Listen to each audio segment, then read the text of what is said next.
Well, there's been much debate in the wake of the mass shooting in Arizona about how politics is conducted in the United States. Some officials say the Conservative Tea Party's heated rhetoric may have contributed somehow to the shooting. Joining me now to discuss this is Brendon O'Connor, Associate Professor in American Politics at the US Studies Centre at the University of Sydney. Thanks for joining us. Look, what do you make of this angry rhetoric, hateful? We heard, I think, the Pima County Sheriff quite vocal about this political rhetoric that's been going on. How has this contributed somehow to this shooting? I don't think you can say there's causation here. It hasn't caused it. This young man is obviously very disturbed. He's not a member of any political group that we know of, not a member of the Tea Party. But reflecting back on how some of the campaign went last year, putting shot targets over particular congressional districts, including the district of Representative Giffords, is disappointing. And in retrospect, it looks rather silly, it looks irresponsible. And there has been, I think, a tendency during the Obama administration's period in government, the first 2 years, for rhetoric about the government and a very anti-government message to, really heat up and to be very negative and to be not, I don't think, particularly constructive. So I think there'll be quite a lot of soul-searching in America about the nature of political discourse, and probably quite rightly. And that really emotive language that was used by the Tea Party and the Republicans and also the Democrats. Yes, and I think we've been here before. I mean, in 1995 there was a terrible bombing of the Oklahoma City building, a public building in Oklahoma City. About 165 people were killed, and this led to Bill Clinton making what was really an important speech for coming back as a major figure and bouncing back from a similar defeat to the Democrats suffered in 2008, which they suffered in 1994. And he made these arguments saying we need to be more respectful of politicians, of the government. We need to be talking less about the federal government as though it's kind of an enemy of the people. And I think this really led to a toning down of rhetoric in that period, and I think we'll see a similar thing this time round. I'll get you to in a moment to tell us more about Gabrielle Giffords, but obviously we've got actually some audio. During last year's midterm elections, Sarah Palin released a map, and it was marking the Democratic districts with the crosshairs of a gun scope, and we know that she's now pulled that from that for her pages. This was particularly targeting those who supported President Obama's health reform bill. Now, Democrat Congresswoman Gabrielle Giffords condemned the move at the time, and I think we just might have a listen to some audio of what she said. The thing is that the way that she has it depicted has the crosshairs of a gun sight over our district. And when people do that, they've got to realize there's consequences to that action. There's a bit of, obviously, what we've just heard her say. Do you think this is...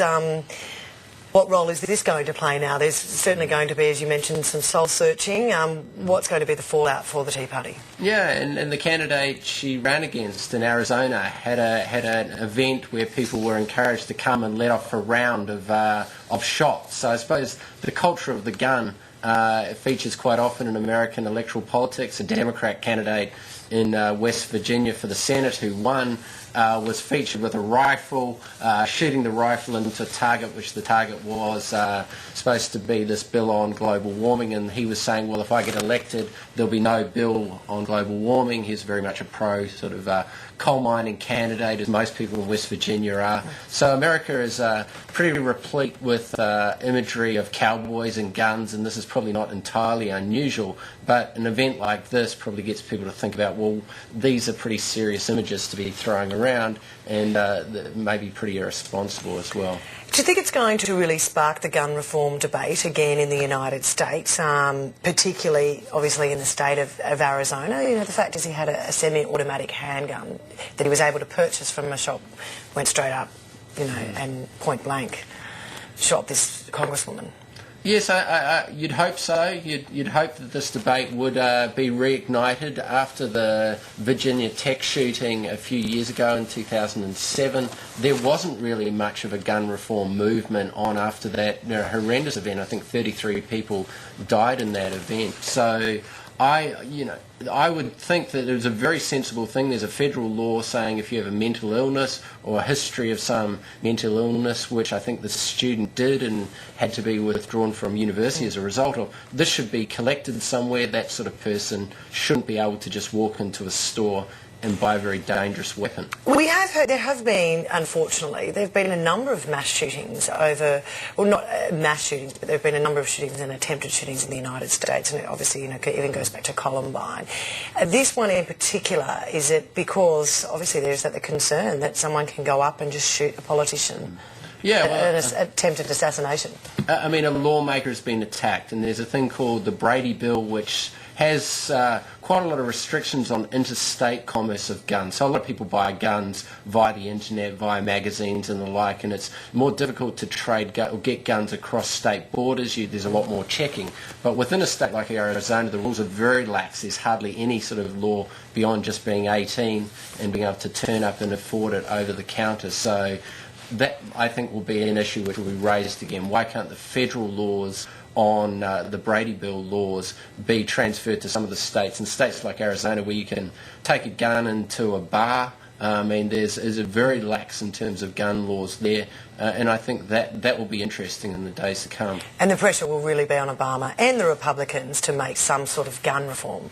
There has to be. I think it will be at the state level. I mean, this is where the action will be, and I think that's been the unfortunate part of what's gone on in Arizona, is a sense that temperatures have really been rising there. There was a lot of controversy over the anti-immigration, the illegal immigration measures they brought in last year, and I think that's what the sheriff was getting to, in the sense that the political environment here has become toxic, that people are no longer talking of good faith. There's been a sense that those who disagree with you don't deserve any respect at all, and I think that's an unfortunate place when politics gets to that level. Absolutely. Brendon O'Connor, thank you. My pleasure.